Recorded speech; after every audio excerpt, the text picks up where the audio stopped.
Ek's vinnig Fani. Ek is Willem Insit. En hierdie is Quiz Night Top Top. Wat is die grootste land ter wêreld volgens landoppervlakte? China. Asia. Land. Oos. Platteland. Dis okay, ons gaan ook watter dier sê mau. Kat. Koeie. Here we go.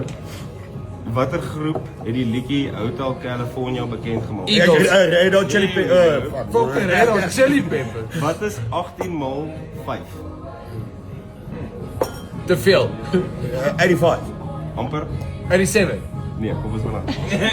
Watter planeet is die naaste aan die son? Mars. Wat 'n planeet is naas van die son? Ja. Mars. Pluto. Pluto. Mercury. Hoeveel spelers? Hoeveel spelers is daar in 'n rugby span per 15. kant? 15. Yes. Ai, ek wou sê 23, maar dis fyn. Watter By dier 23. staan bekend as man's best friend? Hond. Dond. Hond. Nee, dat is nou vir hom gee. Dond tel ook. Dis my hond se naam.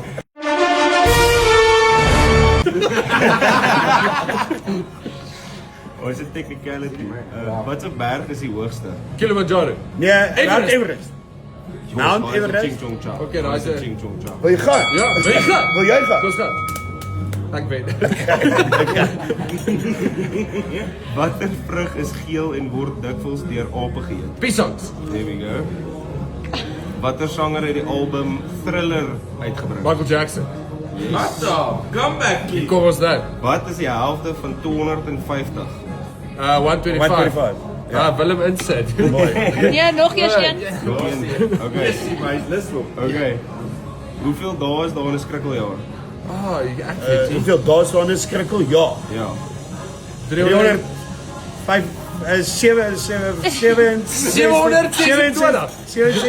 Amper? 66. Ja. Oh, Watter land is bekend vir die Eiffel Tower? Frans. Frankryk. Oh, is 'n Ching Chong Cha. Ja. Is dit nou myne? Ja, hy is joune. Courtesy Willem Insit. Let's go.